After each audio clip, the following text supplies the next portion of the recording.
Сейчас столько много говорят о Томасе. Все его ждут. Кто этот человек, которого все так ждут? Они поставили евреи, когда Томас придет, так что вы, может быть, думаете, что найдем крайне, да, или еще евреи будут разрулить ситуацию. Я вам скажу, что я настоящий янки, вырос в Нью-Йорк. Треба знати, як гуляти, треба знати, як брехати. Иногда из-за дерева не видно лес. Вы хотите меня что-то купить, купи мне то, что мне нравится. Хотите для себя что-то купить, купите что-то для себя. И поэтому, когда есть проблемы, они смотрят туда, говорят: Бог, как вы думаете? И хотелось бы слушать крик крымских татар каждый день. В следующем году в Крым. Добрый день, Рав Яков. Добрый Шалом. Шалом. Главный раввин Украины, раввин Яков Блайх. Хочу вас поблагодарить за то согласие, которое вы дали на это интервью с крымско-татарским каналом. Особенно это символично именно в первой передаче этого нового цикла. Спасибо вам большое. Спасибо и вам. Как вы знаете, что я не безразлично отношусь к крымским татарам. И читаю, я вообще вырос в Бруклин, Нью-Йорк, где в соседстве у нас были и крымско-татарская община, и потом 30 лет на Украине, где очень-очень близко с Крым наш. Давайте поговорим о ваших корнях. Давай. Я же не Кто против. ваши родители? Где вы выросли? Где вы родились? Мои родители американцы. Я вам скажу, что я настоящий янки, вырос в Нью-Йорк. Родители родились в Америке, в Нью-Йорк. Бабушка и дедушка с папой стороны родились в Америке, в Нью-Йорк. А с мамой стороны, ее мама тоже в Нью-Йорк родилась, а папа приехал из Брест-Литовск. Там родился и вырос в Польше, Беларуси, это было тогда, в то время. Со стороны моего папы они вообще выехали с Украины, конец 19 столетия, в 1890 году.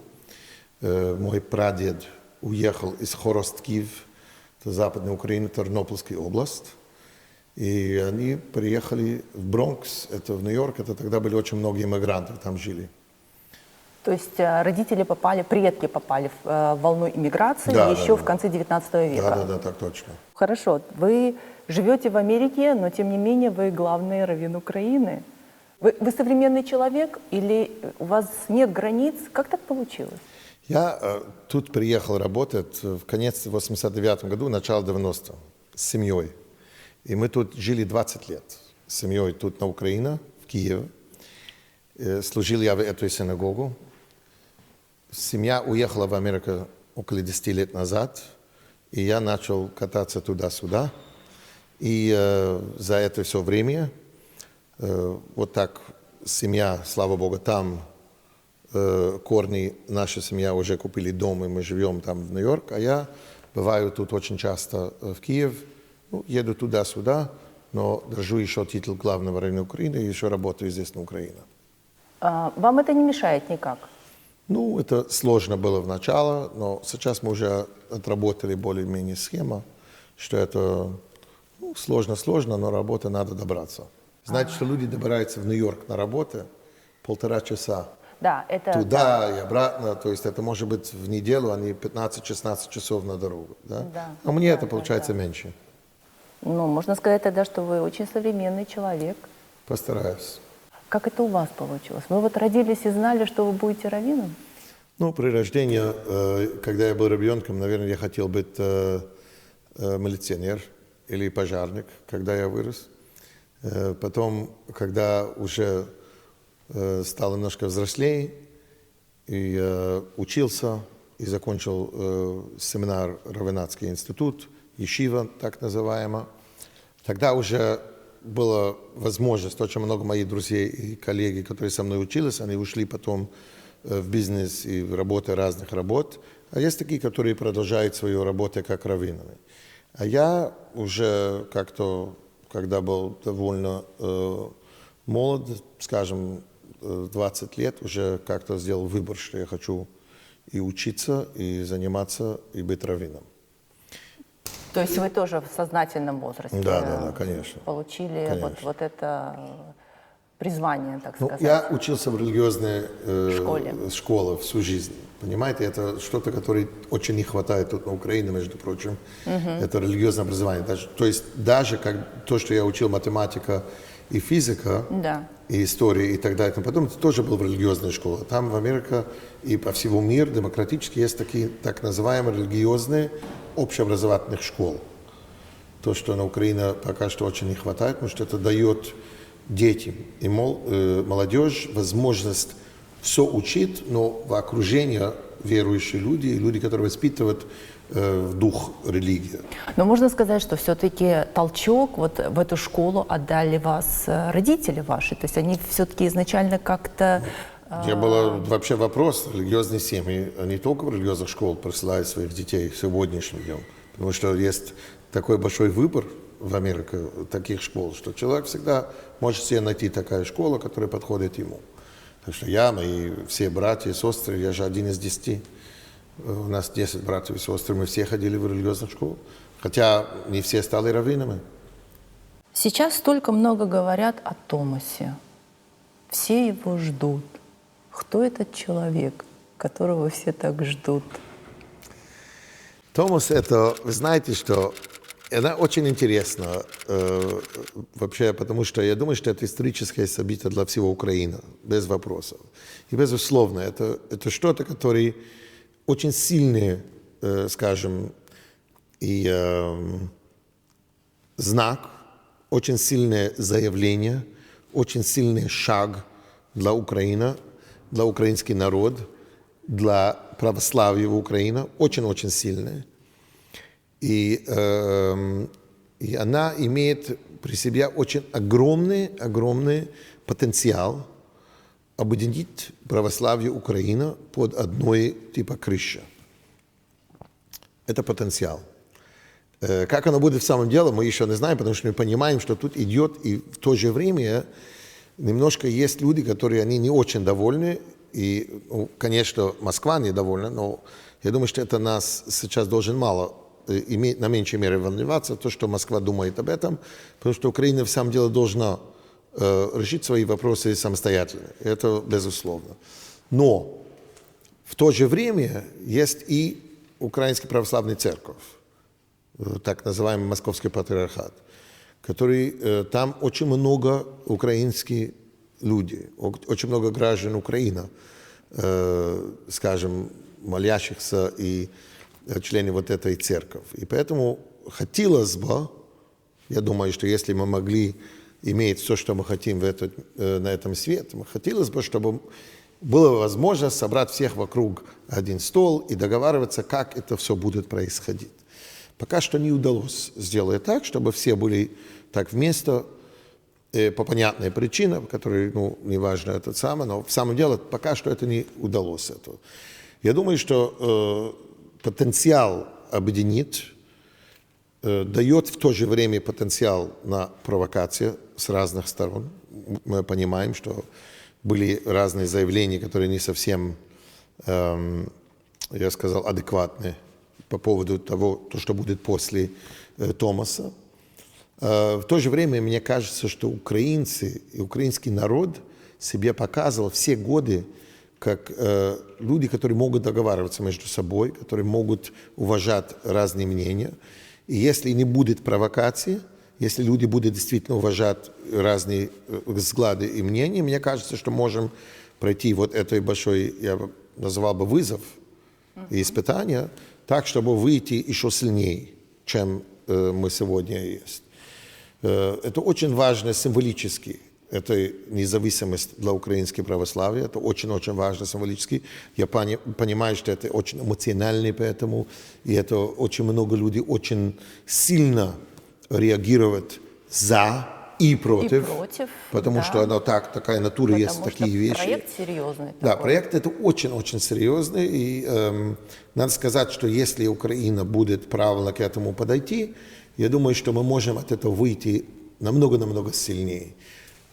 Но треба знати, як гуляти, треба знати, як брехати. Есть такое выражение. Я маю на увазі, я имею в виду, что есть вопрос, что в демократии, я все время цитирую то, что сказал когда-то тут на один съезд, который был разных религиозных общин Украины, какой-то украинский чиновник, я, к сожалению, не помню, кто это был, который это сказал, что демократия дает право всех быть равны, но дает право всех быть разными.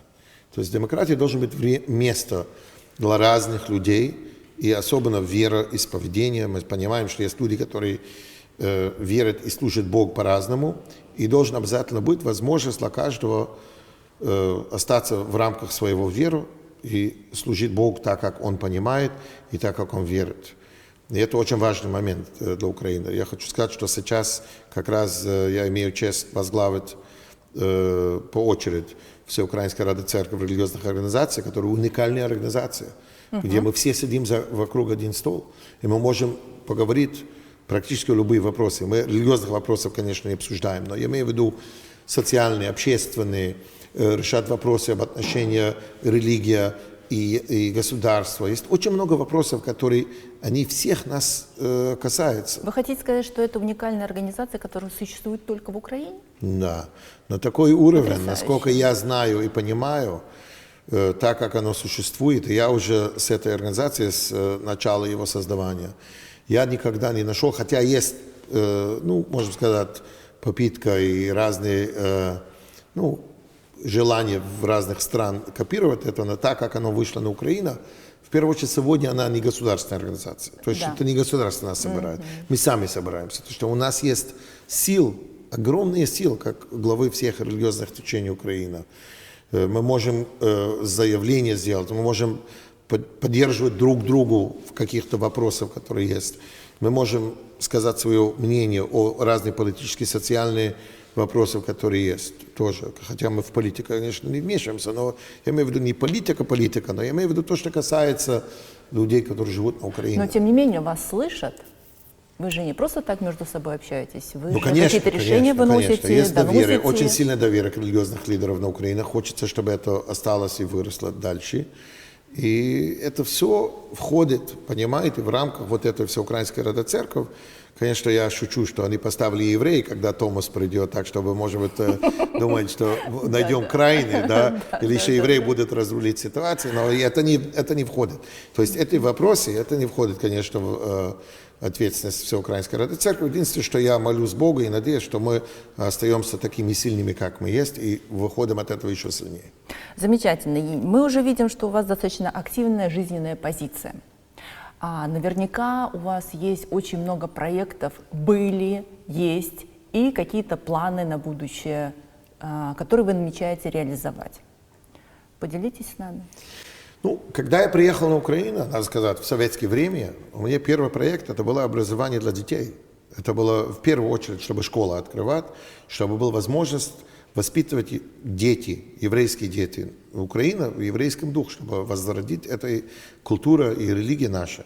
И слава Богу, удалось. Сегодня очень много школ на Украине еврейских, очень много детей, которые выросли и присылают своих детей на еврейское образование. И не только тут на Украине сейчас, и в Израиле, в Америке очень много наших учеников и живут в Германии. Вот я недавно получил удивительный, вот 2 дня назад, в пятницу, получил удивительное письмо от мальчика, который учился в нашей школе, когда мы его только открывали. Это было в советское время. Мы сняли пароход Емельян Барыкин из Беларуси, и на нем мы открыли школу, потому что это было незаконно, и синагога боялись, чтобы мы тут это сделали. Школа на пароходе? А школа на пароход, на воде. А мальчик, который, он прислал нам фотографию, вот это, которую мы сделали тогда в 90-м году, и показал, где он там. А он встретил свою жену в Германии. Она училась в нашей школе, когда она уже была узаконена в школе. Они там женились, сегодня они живут в Израиле, слава Богу, семья, еврейская, религиозная семья. Очень, понимаете, это очень показывает, что вот столько лет, я даже не помню этот мальчик, как его зовут, как фамилия, ничего, он показывает, как он выглядел тогда, почти 30 лет назад, понимаете, 28 лет назад. И сегодня, слава Богу. Так что это был первое. Потом вопрос инфраструктуры. Для того, чтобы люди могли жить на Украине, потому что когда я приехал, все евреи были на чемоданах и как только могли уезжали. Мы школу открывали 1 сентября, до конец июня практически никто не остался, который был в начале года. Все уезжали, эмигрировали в Америку, в Израиль, в Австралию, в Германию, куда угодно. Со временем, уже ближе к конец 90-х годах, уже люди начали вот остановиться. Не ассимилировать, но остановиться тут. Они будут здесь жить на Украине. И поменялась работа чуть-чуть. Но помимо школы должен быть детский сад, должен быть возможность ходить в синагогу молиться, кошерное питание купить здесь на Украине. То есть инфраструктура, еврейское кладбище. Есть очень много вопросов, которые надо было. И вот она, слава Богу, сегодня можем сказать, что практически везде на Украине, где есть большие города, где есть большие общины, есть и школа, есть и кошерное питание, продукты, и возможность жить еврейской жизнью на Украине. Это была моя мечта, типа проект мой. А сейчас передо мной я вижу некоторые проекты другие. В первую очередь я очень-очень хочу установить главный раввинат как институция на Украине, потому что так как я первый главный раввин, она была типа вокруг меня сделана. А я думаю, что будет день, будет пища. Как придет день, когда я, может быть, захочу на пенсию уходить или передать следующее поколение. И должен быть организованные институции, что я передаю, за что отвечает главный раввинат, за что отвечает главный раввин. Это один проект, который передо мной стоит, сейчас очень важный. Я участвую сейчас в проекте, очень важный проект, музей Баби-Яр. Музей Баби-Яр, я считаю, что это крайне необходимо сейчас создавать вот этот музей, который сейчас у нас есть, слава Богу, поддержка людей, которые хотят это сделать. Есть широкая очень поддержка и в общество, и в еврейский мир вообще. Практически 100% поддержка по всему миру, чтобы создавать этот центр Холокост в Баб-Миру. Я в нем участвую и очень сильно поддерживаю вот эту идею, потому что я вижу это реальная возможность сейчас, чтобы ее делать на мировой уровень, чтобы это было правильно сделано и организовано. И следующий проект, следующий шаг, который я вижу, это музей 1000 лет евреев Украины. Мне кажется, что центр Холокост – это само собой, но иногда из-за дерева не видно лес. Евреи тут живут на Украине больше 1000 лет. И очень богатая история еврейского народа связана с Украиной. Очень много. Все движение хасидизм началось на Украине. Очень много ционизм и разные течения, которые были в ционизм, тоже вышли с Украины. И есть, еще до того были еще еврейские мудрецы и ученые, которые тут жили в Киеве и на Украине. Есть известный документ о еврейской жизни тут 8 столетия, который нашли в Кайро, Гениза так называется. Так что есть очень много на что построить вот такой музей, и я думаю, что там в музее должен быть и богатая эта история, и те время, когда не было все так хорошо для евреев, тоже надо упомянуть, тоже быть музей, который рассказывает вот эту историю всего. Такого сейчас нету. Такого нету, только тут оно только есть, но есть, да, идея, понятно. Надо его развивать, надо это, знаете еще, это, пока не будет идея, пока люди не будут мечтать и думать, ничего не будет строиться. Хорошо, Рав Яков. Я знаю, что у вас много детей, и много детей – это большая ответственность. Что главное в воспитании детей? Я не считаю, что мне много детей, у меня, слава Богу, есть нормальная семья. Очень горжусь, очень люблю своих детей. Самое главное, мне кажется, это дать детям поддержку и возможность развивать свои возможности, развивать себя, стать сам себя. Конечно, каждый ребенок всегда будет иметь и родители тоже в себя. Но, тем не менее, есть, я могу сказать, у меня, слава Богу, 8 детей, что они разные. И нельзя тот же самый подход к всем детьми. Тут очень часто индивидуальный подход. Тут очень часто я за свои 28 лет на Украине очень часто слушаю, как тут очень было модно, чтобы родители всегда сравнивали своих детей между собой. Вот это такое, а это такое, это такое, это такое. У каждого есть свои преимущества. Каждый человек вообще в мире И в планет это так, что у каждого есть свои преимущества, которые уникальны, потому что если два человека были одинаковы, тогда Бог не создавал бы их оба, Он создавал бы только одну. А если каждый человек есть свой особенность, и у каждого человека есть свой уникальность. И надо помочь детям, чтобы они нашли это. Я видел очень много моих учеников здесь, которые они учились на одной профессии, и через 2 года бросили. А почему ты учился? Потому что мама хотела. Да. Понимаете, родители хотят что-то от детей, они хотят то, что для них хорошо. Есть анекдот хороший исторический, как невеста идет шопинг перед свадьбой со своей тещей, и они там очень красивые, там есть тарелки и так далее, и тому подобное, и набор. И теща это очень нравится, и она говорит: ой, смотри, это очень красиво. Ну, невеста говорит: нет, мне очень нравится. Но она, смотри, она очень красивая, она такое, такое. И невеста говорит: а вы хотите, чтобы я для вас это купила? Понимаете? Да. Вы хотите меня что-то купить, купи мне то, что мне нравится. Да, Хотите да. для себя что-то купить, купите что-то для себя. И это очень-очень часто в воспитании, что родители отдавают на детей свои желания, которые не всегда реальны и не всегда по вкусам своего ребенка. И иногда от того, что они давят столько, они там развивается аллергия, наоборот, к этому. Совершенно верно, да. Когда дети плохо учатся или поступают не в тот университет, в который хотели бы поступить. Им неинтересно учиться, а потом профессию меняют, как вы уже это сказали. Согласна. А вот есть разница между воспитаниями девочек и мальчиков? Конечно. О чем вы говорите? Это, спросите, есть разница, Хорошо, как men are from Mars, women are from Venus, да? Хорошо. Тогда я задам другой вопрос. Что главное в воспитании сына? Воспитание сына, так как я вижу, это в первую очередь, мне кажется, это ответственность. Это ответственность. Хотя у девочек тоже ответственность, но у сына это ответственность, потому что им придется стать лидером. А вот что такое ответственность? Ответственность – это отвечать за свои поступки, иметь возможность принять решение, правильное решение. Не всегда то, что я хочу, это то, что я сделаю. Понять, что иногда то, что хочется, это нехорошо.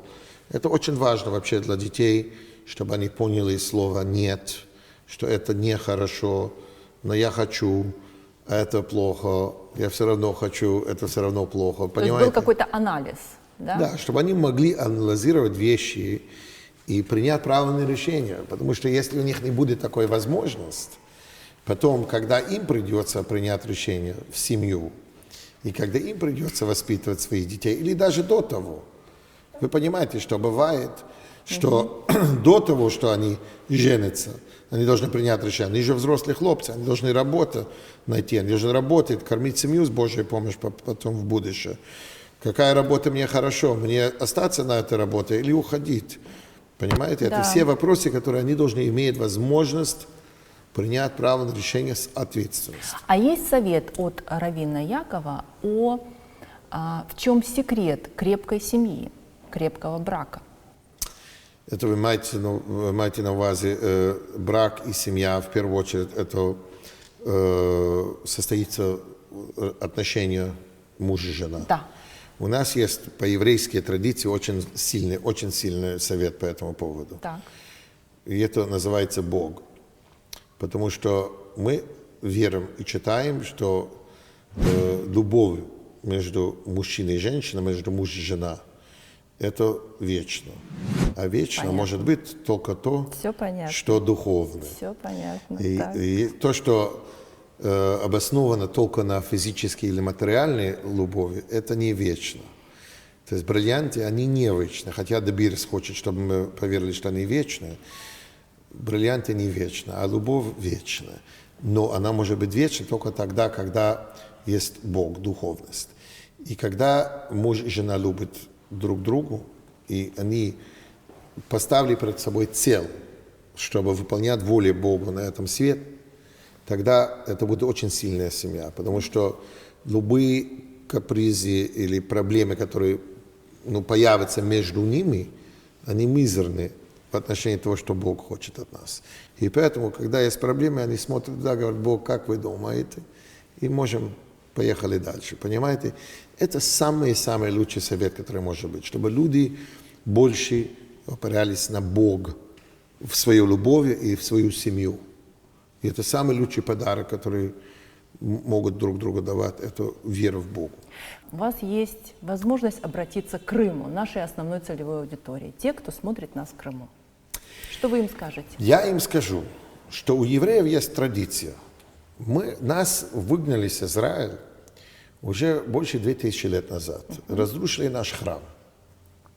Еврейский народ имеет несколько раз в году на большие праздники, я сказал бы, на самые большие праздники, и на Йом-Кипур, это день искупления, пост, самый святой день, и на Песах, 2 раза в году, когда обязательно каждый еврейский дом и в каждой синагоге обязательно будет молитва, где мы говорим с уверенностью, что в следующем году будем в Иерусалим. Мы не просто знаем и верим в это, мы об этом говорим, и говорим каждый день молитва, но особенно несколько раз в году, когда мы это повторим громко для всех вслух и в синагогах. Я вам скажу даже интересно, что есть документы в архиве КГБ, что когда-то они хотели запрещать евреям сказать эти слова «Лашана Баба Иерушалаим», потому что сказали, что это и усиливает у них национальные и националистических мечты. Чтобы, да. Но тем не менее евреи всегда это говорят, и в конец Йом-Кипур, и в конец пасхальной ночи Седер, когда мы сделаем. «Лашана Баба Иерушалаим», в следующем году в Иерусалим. Мне кажется, что крымский татарский народ, который был изгнан и выгнан из своего родины много лет назад, и, слава Богу, удостоились, чтобы вернуться на свою родину, не могли такое сделать без той же самой какой-то веры и знания о том, что мы вернемся на нашу родину. И я хотел бы сказать и пожелать, чтобы сегодня тоже, чтобы не просто говорили об этом, говорили, верили и передали всем, что Крым должен быть свободное место для всех крымских татар, чтобы они там жили. Они там, это их родина, они там жили очень много веков, и они должны вернуться на свою родину, иметь свою возможность, скажем, жить и выразить свое самознавство, свою идентификацию на своей земле. Это то, что я очень сильно убежден и верю в этом. И хотелось бы слушать крик крымских татар каждый день. В следующем году в Крым. Но это недостаточно это сказать. Это надо кричать, это надо повторить, это надо верить. Я уверен, что Бог услышит этот крик и отдаст возможность не только крымских татар вернуться на свою родину в Крым, но чтобы каждая нация могла жить свободно и реализовать свои мечты на свою землю, в мир, с уважением к соседям и мирно жить со всеми соседями. В следующем году в Крыму? Спасибо большое. Спасибо вам большое. Спасибо большое.